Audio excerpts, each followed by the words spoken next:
तो जब उन्होंने एग्जाम दिया DTPSB में, उन्होंने होल्ड किया रैंक 1। जब बात आई KVS के बारे में तो वो भी एग्जाम इन्होंने क्वालिफाई किया। जब बात आई NVS के बारे में तो वो भी एग्जाम इन्होंने क्वालिफाई किया।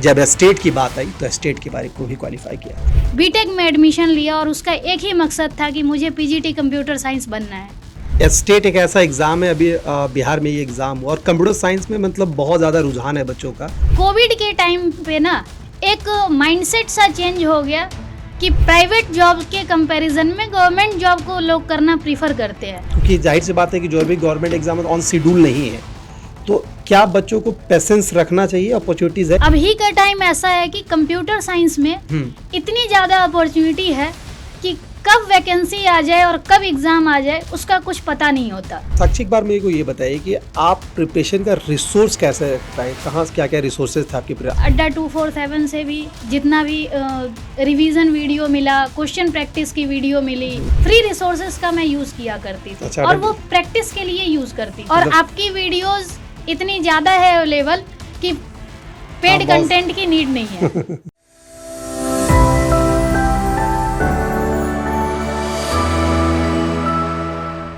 हमारे देश में जब राजनीति की बात होती है तो राजनेता के बारे में बात की जाती है। जब खेल के बारे में बात होती है तो बहुत सारे क्रिकेटर, फुटबॉलर के बारे में बात की जाती है। जब फिल्मों के बारे में बात किया जाता है तो बहुत सारे अभिनेता, अभिनेत्रियों के बारे में बात की जाती है। लेकिन जब शिक्षा की बात आती है तो कभी भी शिक्षकों के बारे में बात नहीं की जाती है।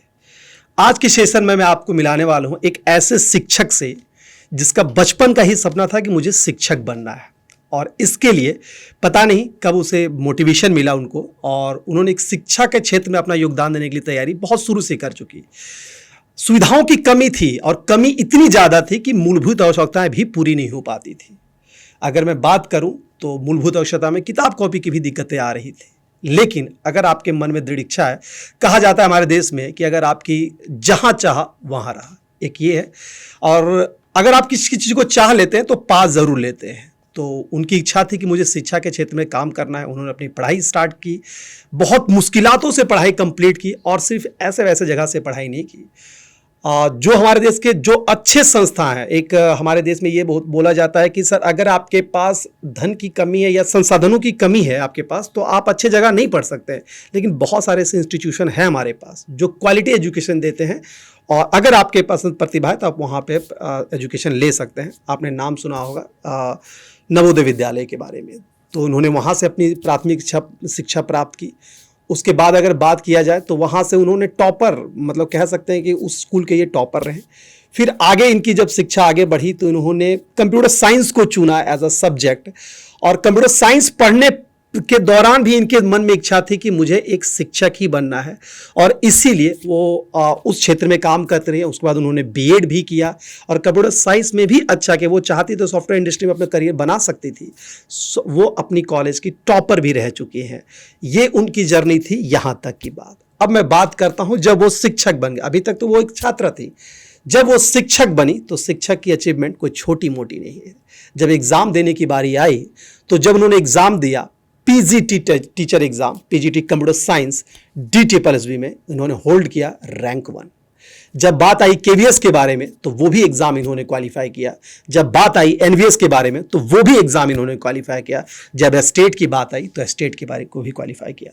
ये वो उपलब्धियां जो मैं अभी आपको गिनवा रहा हूं। इसके अलावा बहुत सारी ऐसी प्रतियोगिता, परीक्षा, बहुत सारी उपलब्धियां हैं जिनको इन्होंने अपने एकेडमिक करियर के दौरान अचीव किया। इस दौरान इनको अपने स्कूल के द्वारा जापान जाने का भी एक मौका मिला, जो एक एजुकेशन मीट ही था, जो भारत और जापान के बीच में एक मीट हो रहा था।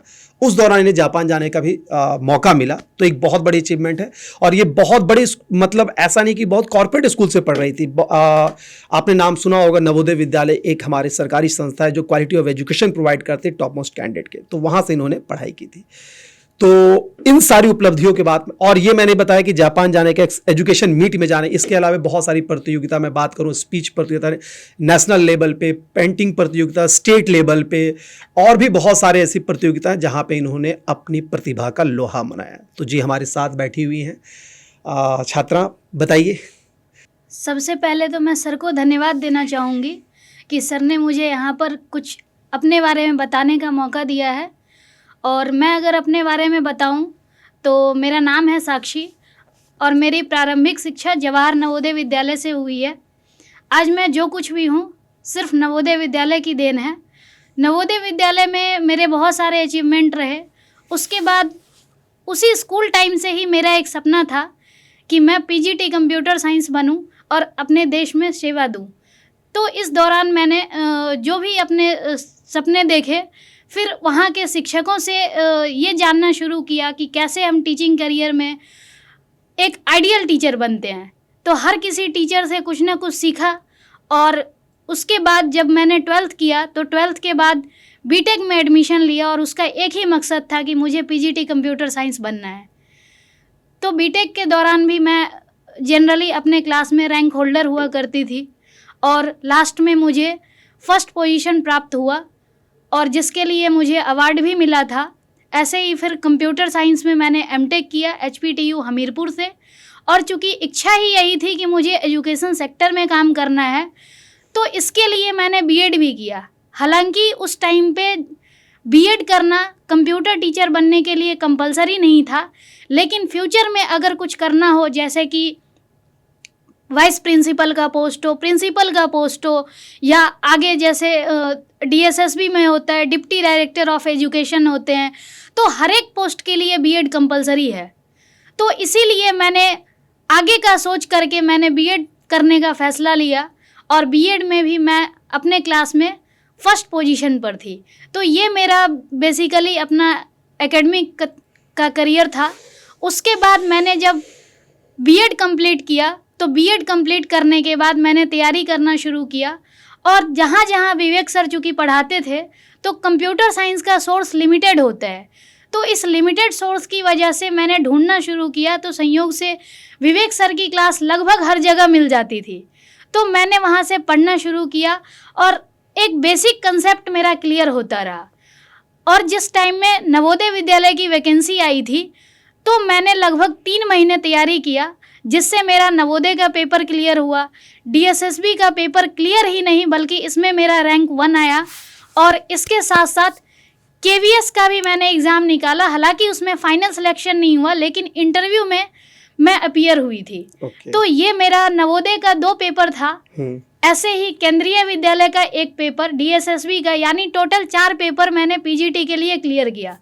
नवोदय विद्यालय में मैंने जॉब भी किया है और वहाँ से रिज़ाइन दे करके मैं दिल्ली गवर्नमेंट में जनवरी में ज्वाइन की हूँ और मेरी इच्छा है अब कि अगला जो भी पोस्ट होगा DSSB में एडमिनिस्ट्रेटिव पोस्ट ही चूँकि होता है पीजीटी कंप्यूटर साइंस के बाद, तो एडमिनिस्ट्रेटिव पोस्ट में जब भी मैं एलिजिबल होंगी तो एडमिनिस्ट्रेटिव पोस्ट ज़रूर मेरी कोशिश होगी कि मैं पहले अटेम्प्ट में अचीव कर सकूं, क्योंकि अब तक जितना भी एग्ज़ाम मैंने क्वालिफाई किया है हर किसी एग्ज़ाम में मेरा पहला अटेम्प्ट में क्लियर हुआ है। जैसे सीटेट का भी मैंने एग्ज़ाम दिया, सीटेट के मैंने दोनों पेपर फर्स्ट अटेम्प्ट में क्लियर किए हैं। अभी हाल फिलहाल में 2 दिन पहले STET का एग्ज़ाम है तो इसमें भी मेरे 118 नंबर आए हैं। स्टेट की तैयारी के बारे में कुछ बताइए आप थोड़ा सा। स्टेट क्योंकि स्टेट एक ऐसा एग्ज़ाम है, अभी बिहार में ये एग्ज़ाम हुआ और कंप्यूटर साइंस में मतलब बहुत ज़्यादा रुझान है बच्चों का। मैंने देखा कि मतलब बहुत सारे बच्चे हैं जो मतलब बीटेक कर रहे थे, वो छोड़ के यहाँ पे मतलब तैयारी है और रिजल्ट भी अभी रिजल्ट जस्ट पब्लिश हुआ है स्टेट का, तो बहुत अच्छा रिजल्ट भी है। पहली बात तो मैं ये बताना चाहूँगी कि कोविड के टाइम पे ना एक माइंडसेट सा चेंज हो गया कि प्राइवेट जॉब के कंपैरिजन में गवर्नमेंट जॉब को लोग करना प्रीफर करते हैं, क्योंकि बहुत लोगों की जॉब उस टाइम पर छूट गई थी। तो ये एक रीज़न भी है स्टेट में स्विच करने का। दूसरी बात क्या है कि इस टाइम पे कंप्यूटर साइंस में इतनी ज़्यादा अपॉर्चुनिटीज़ आ रही है कि लोग स्विच करना प्रीफर भी कर रहे हैं। और ख़ास करके बिहार में बहुत ज़्यादा वैकेंसी भी आ रही है और कंप्यूटर साइंस वालों के लिए अगर देखा जाए खास करके स्टेट का लेवल, तो मैं इतना ही कहूँगी टफ लेवल नहीं होता, इजी टू मॉडरेट होता है। अगर 2-3 महीने की तैयारी कर ली जाए एक कंसिस्टेंसी के साथ, 3 से 4 घंटे भी अगर पढ़ लिया जाए तो आसानी से क्लियर किया जा सकता है। और क्लियर ही नहीं बल्कि बहुत अच्छे मार्क्स लाए जा सकते हैं। और जहाँ तक कि मेरी बात है तो मैंने STET के लिए सिर्फ मेरे एक रिवीजन नोट्स हैं, जो कि एक नोटबुक के अंदर मैंने पूरे मेजर सेक्शन, और वही क्लास वाला सा नोट्स था आपका, जो आप वीडियोस वगैरह से क्लास देखती थी उसी हिसाब से? वीडियोस से मैंने मैंने जितना भी पढ़ा वो मेरा डिटेल नोट्स था। उस डिटेल नोट्स को पढ़ के मैंने एक सिंगल नोटबुक में अपना नोट्स आपने बनाया। ये इंपॉर्टेंट है कि आपने पूरी वीडियोस को देख के, क्लासेस जितनी चल रही थी उसको देख के आपने एक प्रॉपर नोट्स बनाया और उसको प्रॉपर रिवीजन के तौर पे आपने लिया। बल्कि उस नोट्स को देख करके मैंने एक रिवीजन नोट्स बनाया, जो कि एग्जाम के एक दिन पहले मैं सिर्फ देख करके गई थी कि फॉर्मूला क्या होता है इसके अंदर कोई भी पार्टिकुलर टॉपिक का, और शॉर्ट ट्रिक क्या होते हैं कोई न्यूमेरिकल क्वेश्चन को सॉल्व करने का। हालांकि स्टेट में न्यूमेरिकल बहुत ज्यादा नहीं आता है, बहुत इजी लेवल का न्यूमेरिकल आता है। तो मैंने ऐसे नोट्स बना रखे हैं कि वो ऑल इन वन की तरह काम करता है। जितने भी पीजीटी कंप्यूटर साइंस का एग्जाम हो या एलिजिबिलिटी टेस्ट हो कंप्यूटर साइंस के लिए, वो हर जगह नोट्स काम आता है। ओके, तो ये आपने इतना किया। तो एक बात बताइए कि आप अभी स्टेट की तैयारी कर रही थी, तो वो रात 8 बजे वाली क्लास आप ज्वाइन कर रही होंगी यहाँ पे? रात 8 बजे वाली क्लास मैंने ज्वाइन करी थी। ज्वाइन करने में सिर्फ मैं ये देख रही थी कि बाकी जो बच्चे हैं उनके कंपैरिजन में मैं कहाँ स्टैंड करती हूँ। तो सिर्फ मैंने ये एनालाइज किया, अदरवाइज मैं कंसेप्ट पे बहुत ज्यादा ध्यान नहीं दे रही थी, क्योंकि एक्सप्लेनेशन मुझे पता था। अच्छा, एक बात बताइए कि पहला पॉइंट ये है कि बच्चों के अंदर ये आता है कि पेशेंस नहीं है कि सर, क्योंकि जाहिर सी बात है कि जो भी गवर्नमेंट एग्जाम ऑन शेड्यूल नहीं है, तो क्या बच्चों को पेशेंस रखना चाहिए? अपॉर्चुनिटीज है कि तुरंत एक दिन में होने वाली चीज, क्या ऐसा मान सकते हैं कि यार एक दिन 2 दिन में हो जाएगा कि we have to consistent all things? Sir, अभी का टाइम ऐसा है कि कंप्यूटर साइंस में इतनी ज्यादा अपॉर्चुनिटी है कि कब वैकेंसी आ जाए और कब एग्जाम आ जाए उसका कुछ पता नहीं होता। इसीलिए अगर किसी सेक्टर में स्विच करना है, गवर्नमेंट सेक्टर में स्विच करना है, खास करके टीचिंग पोस्ट पर, तो हमेशा एक तैयारी रखनी चाहिए। कम से कम इतनी तैयारी जरूर होनी चाहिए कि फॉर्म आए और उसके बाद सिर्फ रिवीजन करो, प्रैक्टिस करो और एग्जाम दे दो। आपको ये कहाँ से कि कंप्यूटर साइंस में इतनी भी अपॉर्चुनिटीज है, कैसे कैसे ये आपको पता चला? ये चूंकि मुझे एक्सप्लोर करने की आदत है और थोड़ी बहुत मैं YouTube पे सर्च करते रहती हूँ, जैसे कि आपकी भी बहुत सारी वीडियो होती थी और भी कुछ टीचर्स की वीडियो होती थी, जिससे ये पता लगता था कि कंप्यूटर साइंस की अपॉर्चुनिटी गवर्नमेंट सेक्टर में होती है। दूसरा, नवोदय विद्यालय, चूंकि मेरा शुरू से ही नवोदय विद्यालय की मैं स्टूडेंट रही हूँ, कॉन्ट्रैक्ट टीचर के रूप में भी वहाँ पर काम किया है। उसके बाद फिर एक रेगुलर का भी ख्वाहिश था, तो इसीलिए नवोदय विद्यालय का तो हर एक मिनट का खबर होता है। अच्छा। इवन अभी क्या होने वाली है नवोदय विद्यालय में इन फ्यूचर, उसके बारे में भी मुझे पता है कि आने वाले समय में क्या बदलाव आएगा नवोदय विद्यालय में और क्या आ चुका है। ओके, मतलब एक मान के चले कि नवोदय विद्यालय में आने वाले समय में कंप्यूटर साइंस वाले बच्चों के लिए अपॉर्चुनिटीज बनेगी अभी आने वाले समय में? सर, बहुत ज्यादा अपॉर्चुनिटी है। एक तो हमारे टाइम पे क्या था कि पीजीटी कंप्यूटर साइंस की जो पोस्ट थी वो लिमिटेड थी। ओके। कुछ पहली वैकेंसी 2012 में आई थी, तो मैक्सिमम पोस्ट जो था वो फिल हो गया था। ठीक है। और उसके बाद से कभी 10 कभी 20 इस तरह से पोस्ट आती थी। तो अभी क्या हुआ है कि चूंकि एनईपी का असर है, तो डिजिटल एजुकेशन को बढ़ावा देने के लिए क्या है कि अभी के टाइम में जो रिमेनिंग 649 स्कूल जो है नवोदय विद्यालय अभी इस टाइम पे ऑपरेशनल हैं, जिसमें से लगभग 250 स्कूल ही ऐसा है जहां पर पीजीटी कंप्यूटर साइंस है। तो रिमेनिंग स्कूल के लिए ये पोस्ट क्रिएट हो चुकी है। और इसके साथ ही क्या है कि एक पोस्ट हमारा चलता था FCSA का, जो कि रेगुलर पोस्ट नहीं है, और अभी रीनेम करके FCSA को TGT कंप्यूटर साइंस कर दिया गया और 649 पोस्ट जो है वो सैंक्शन किया गया है। तो आने वाले 6 महीने के अंदर इसकी वैकेंसी आएगी। लेकिन क्या है कि इसकी एलिजिबिलिटी क्राइटेरिया में कुछ बदलाव है, तो जो अभी कंप्लीट कर चुके हैं वो तो एलिजिबल होंगे, और जिनकी एलिजिबिलिटी नहीं है वो आगे के लिए इसी के हिसाब से अपना एडमिशन वगैरह बीएड में लेना है तो वो ले सकते हैं। अब मैं यहाँ पे बीएड में बात करूंगा। अभी एक ही कंप्यूटर साइंस के लिए बीएड की रिक्वायरमेंट कितनी है अभी है, या भविष्य में कुछ ऐसी बनने वाली है? इस पे चूँकि आपने बीएड किया, कंप्यूटर साइंस की स्टूडेंट रही हैं, और चूँकि स्टार्टिंग से आपको टीचिंग फील्ड में ही जाना था, ये मतलब बहुत कम ही होता है कि सीएस वाले बच्चों को टीचिंग फील्ड में जाना, और ये मैंने आपका स्टार्टिंग से ही देखा है कि आप टीचिंग हमें करना है, तो ये भी करियर ऑप्शन है। बीइंग ए कंप्यूटर साइंस, ये लोगों को पता भी नहीं होता है कि यार कंप्यूटर साइंस मतलब टीचिंग, ठीक है वो तो बाद में देखें। तो अब यहाँ पे पॉइंट आता है कि और सारे सब्जेक्ट में बीएड एक इनिशियल क्राइटेरिया अगर आपने बीएड क्वालिफाई किया तभी अप्लाई कर सकते। अभी तक ये सीएस में नहीं देखने को मिलता है। आने वाले समय में क्या लगता है कि क्या इसमें क्या चांसेस बने बीएड? सर नवोदय विद्यालय ने तो पीजीटी और टीजीटी दोनों में कंपलसरी कर दिया है बीएड। ओके। नवोदय विद्यालय में बल्कि पहले BTech equal to MCA equal to MSc माना जाता था। आज के टाइम पे क्या है कि एमटेक प्लस अगर किसी की बीटेक है तो उसकी एमटेक डिग्री भी होनी चाहिए, कोई भी master degree in computer science, और इसके साथ बीएड कंपलसरी है पीजीटी कंप्यूटर साइंस पोस्ट के लिए। और अगर टीजीटी की बात करूं तो टीजीटी में जैसे सीटेट का पेपर 2 होता है 6 to 10th वालों के लिए टीजीटी के लिए, वैसे ही बीएड के साथ साथ सीटेट पेपर 2 है। ओके। तो ये इनको क्वालिफाई करना है, और साथ में सब्जेक्ट का भी कॉम्बिनेशन का ध्यान रखें कि कंप्यूटर साइंस वाले अगर बीएड करते हैं तो उनका एक teaching subject at least computer science होना चाहिए। तो ऐसी ही यूनिवर्सिटी में एडमिशन ले जो कि कंप्यूटर साइंस एक पेपर देता हो और एक पेपर आप मैथ साइंस में से कोई एक रख सकते हैं। मतलब क्या कौन सा सब्जेक्ट रखना चाहिए बीएड में? बीएड में 2 टीचिंग सब्जेक्ट होता है जिसमें से एक कंप्यूटर साइंस लेना चाहिए और एक अपनी मर्जी के हिसाब से मैथ और साइंस आप ले सकते हैं यहाँ पे, क्योंकि जनरली इंजीनियर्स जो होते हैं वो मैथ और साइंस के लिए एलिजिबल होते हैं। तो अदर देन कंप्यूटर साइंस उनको इन दोनों में से एक पेपर रखना चाहिए, आइदर मैथ और साइंस। मतलब अब हम लोग ये बोल सकते हैं कि कंप्यूटर साइंस वाले बच्चों के लिए टीचिंग भी एक बड़ा अपॉर्चुनिटी आ गया है। अभी मैं आपको बात करता हूँ सिर्फ टीचिंग नहीं, अभी और भी सेक्टर्स है, जैसे बैंकिंग में भी एसओ वगैरह की वैकेंसी आती है, यूजीसी नीट आपका बहुत बड़ा अपॉर्चुनिटी। जो आप एक पॉइंट यहाँ पे यही भी है कि आज के डेट में अगर आप देखा जाए तो कोई भी अगर इंजीनियरिंग कॉलेज हमारे पास है, जितने भी इंजीनियरिंग कॉलेज हैं, कोई स्ट्रीम स्टार्ट होना हो कंप्यूटर साइंस की स्ट्रीम स्टार्ट होती है।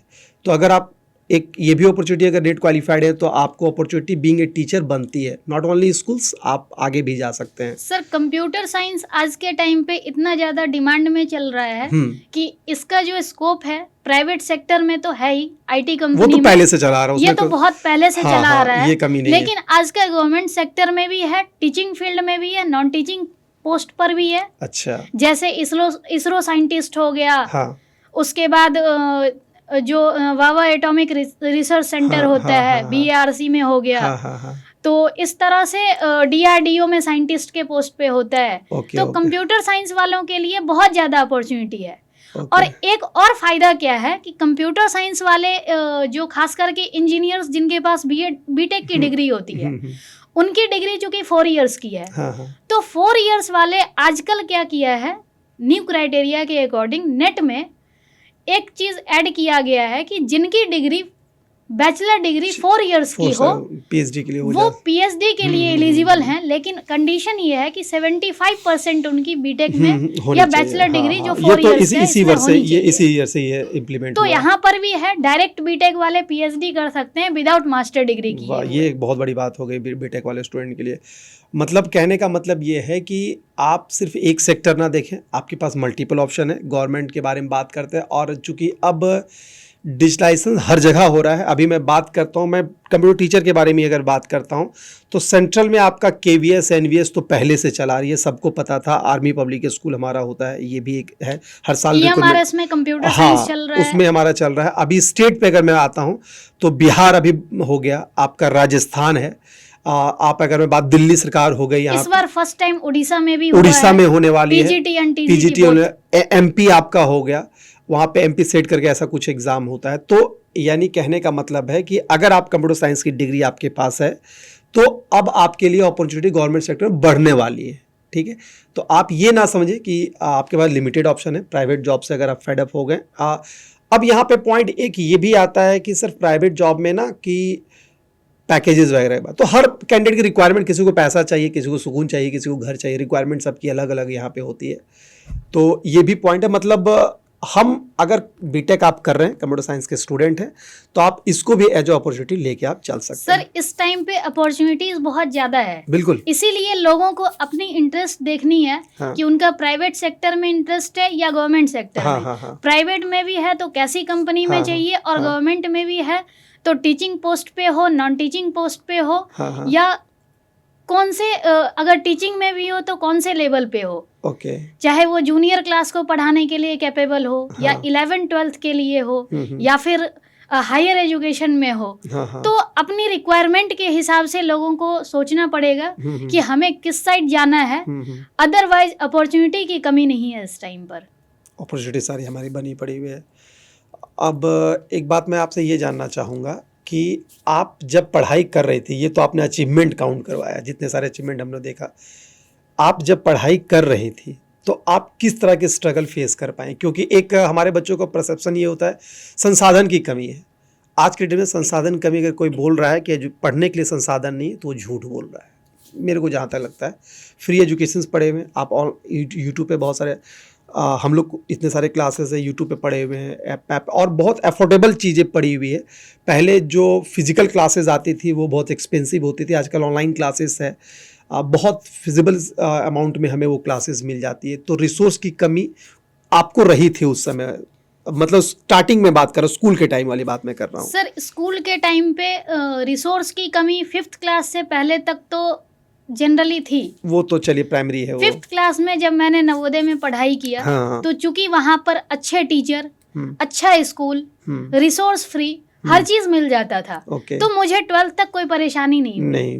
लेकिन उसके बाद क्या हुआ कि 12th के बाद जैसे ही मैंने हायर एजुकेशन में एडमिशन लिया तो उस टाइम पे बहुत सारी परेशानी आई। मैंने बीटेक भी किया था तो एजुकेशन लोन लेकर के किया था। अच्छा।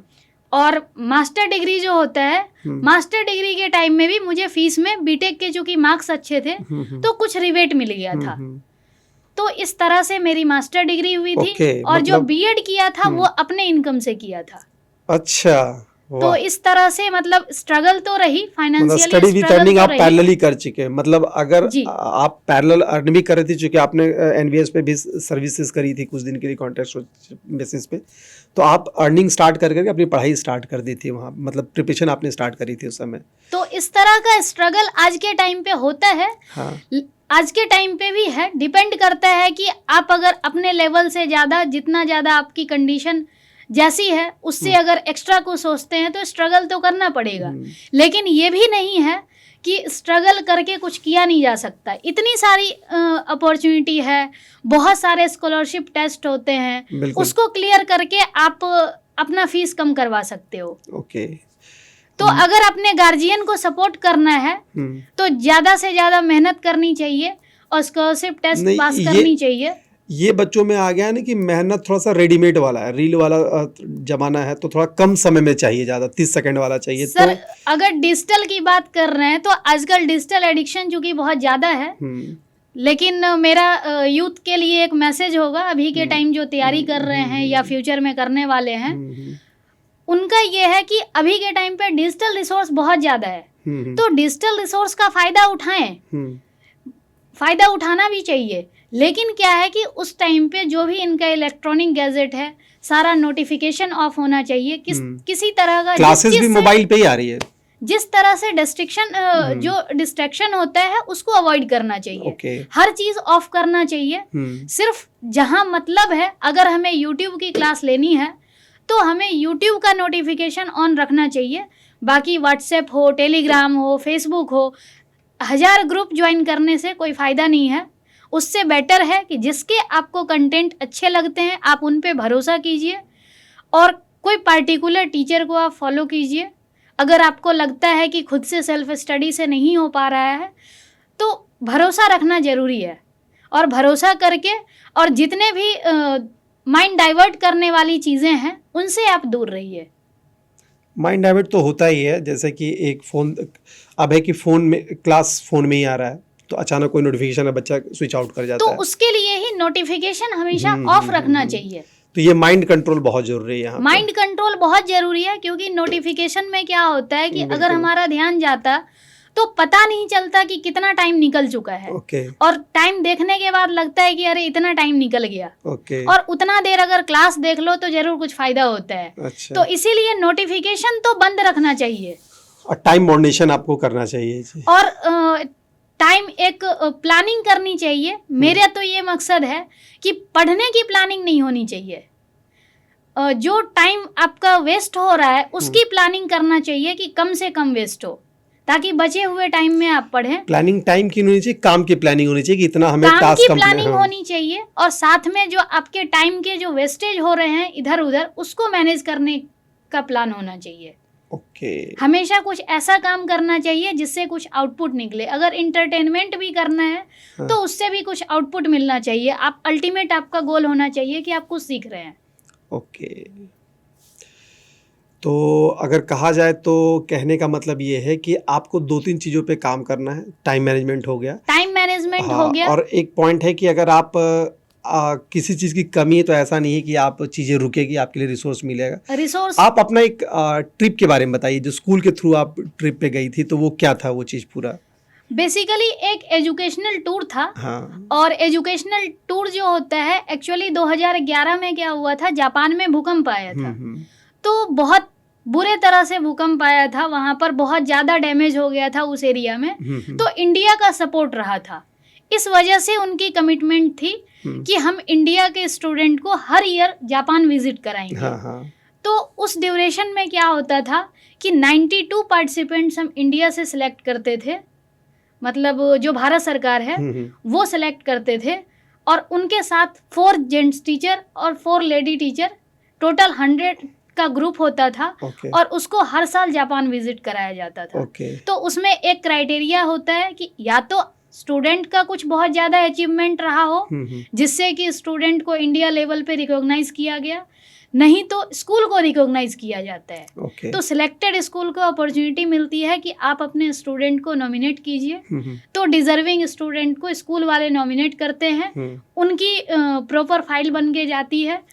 उसके बाद बहुत सारे लेवल पे स्क्रूटनी होती है, और फाइनल जिसका सिलेक्शन होता है उसको इंडिया और जापान गवर्नमेंट दोनों मिल करके ये अपॉर्चुनिटी देती है।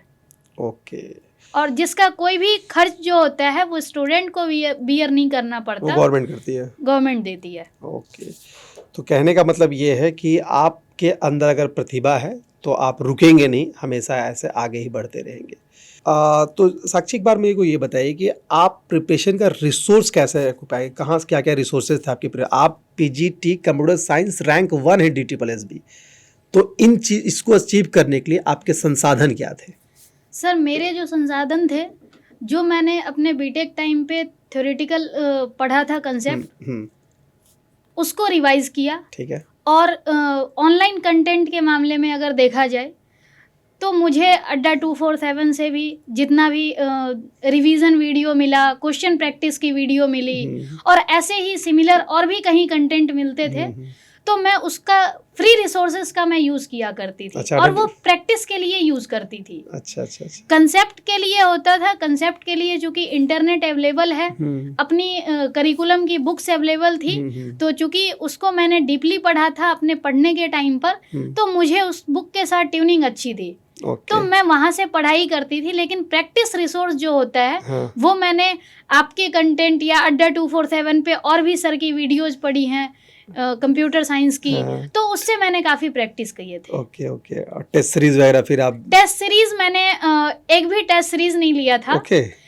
लेकिन प्रीवियस ईयर पेपर जो है, मेरा स्ट्रेटजी कुछ डिफरेंट था। मैंने प्रीवियस ईयर पेपर को हर पेपर को कम से कम 3 से 4 बार सॉल्व किया। अच्छा। चाहे वो नवोदय विद्यालय का हो, चूंकि मुझे पीजीटी का एग्जाम देना था, तो नवोदय विद्यालय के पीजीटी के प्रीवियस ईयर पेपर जब से एग्जाम स्टार्ट हुए हैं 2012 से लेकर के आज तक के, ऐसे ही केवीएस के, दिल्ली गवर्नमेंट के पीजीटी टीजीटी के पेपर, और किसी स्टेट गवर्नमेंट का पेपर मिला। तो मतलब जहाँ पर भी पीजीटी कंप्यूटर साइंस के लेवल का पेपर मिला, वो हर पेपर को मैंने सॉल्व किया। 2 से 3 बार। डीएसएसबी के 4 बार सॉल्व किए थे। और हमेशा मेरा ये टारगेट होता था कि इसमें अगर कुछ दिक्कत आती है कंसेप्ट में, जिसकी वजह से क्वेश्चन अगर मेरा ना बने, मिस हो, तो मैं पहले उस कंसेप्ट को रिवाइज करती थी कि ऐसा क्या रीजन है जिससे मेरा ये क्वेश्चन नहीं बना। और अगर लेंदी क्वेश्चन है तो मैं उसका कुछ तरीका ढूंढती थी कि कैसे आसानी से इसको सॉल्व किया जाए। तो ऐसे ही करते करते क्वेश्चन सॉल्व होने की जो फ्रीक्वेंसी होते गई, वो 1 गो में ज़्यादा से ज़्यादा सॉल्व होने लग गई। तो पीवाई की टेस्ट सीरीज जो है, कई बार ऐसा भी होता है कि अगर हमसे ना सॉल्व हो तो डिमोटिवेशन फील होता है। इस वजह से क्या है कि पुराने प्रीवियस ईयर पेपर जो होते हैं उस पर कॉन्फिडेंस बिल्डअप होता है। और चैनल पे बहुत सारे प्रीवियस ईयर पेपर भी अवेलेबल हैं, तो वो काफ़ी फायदेमंद है। प्रीवियस ईयर पेपर को इग्नोर नहीं करना चाहिए, चाहे आप टेस्ट सीरीज पे ज़्यादा फोकस ना करें, लेकिन प्रीवियस ईयर पेपर पे 100% फोकस होना चाहिए। ओके, चलिए। तो आपने रिसोर्स के लिए क्या किया? हमारे चैनल्स पर विजिट किया, फ्री कंटेंट भी आप? मैंने सारे फ्री कंटेंट ही यूज़ किए, एक भी पेड कंटेंट यूज़ नहीं किया। अच्छा। और आपकी वीडियोस इतनी ज़्यादा है अवेलेबल कि पेड कंटेंट की नीड नहीं है। हाँ, बहुत सारी वीडियो हम लोग फ्री की, हम लोग बहुत सारा यूट्यूब पे करते हैं, मतलब पूरा जब तक एग्जाम चलता है। एक्चुअली पैसा देने से ही एग्जाम क्लियर नहीं होता। कई बार ऐसा भी होता है कि रिसोर्सेज जो हैं वो फ्री में भी बहुत अच्छे मिल जाते हैं, तो कंटेंट को पहचानना जरूरी है। एग्जैक्टली कि कौन से कंटेंट अच्छे हैं।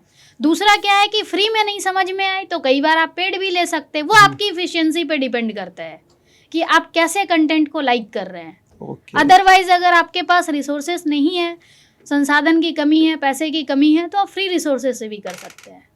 चलिए, मतलब रिसोर्स की कमी नहीं है, आप अगर चाह लीजिएगा तो आपकी प्रिपरेशन चीज़ें हो जाएगी, ये अवेलेबल है आपके पास। लेकिन यही है कि एनी टाइम तैयार रहना पड़ेगा।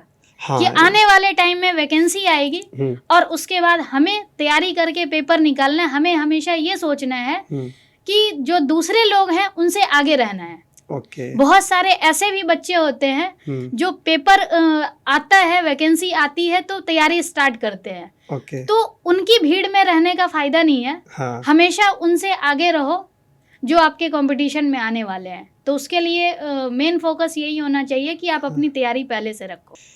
तो हमारे साथ थी साक्षी, जिन्होंने बताया कि being a computer science student इन्होंने पीजीटी एग्ज़ाम क्वालिफाई किया, और सिर्फ क्वालिफाई नहीं किया, she is the rank 1 in DSSB exam जो दिल्ली सरकार लेती है शिक्षा के लिए, उनमें इनका रैंक 1 है। इन्होंने इसके साथ साथ NVS का एग्ज़ाम क्वालिफाई किया, KVS का एग्ज़ाम क्वालिफाई किया और एस्टेट जैसे एग्ज़ाम को क्वालिफाई किया। और इनका सपना ही था कि मुझे शिक्षा के क्षेत्र में अपना करियर बनाना है, और उन्होंने इस चीज़ को अचीव किया। तो ये थी, अभी के लिए इतना ही रखते हैं, फिर मिलते हैं अगली वाली वीडियो में।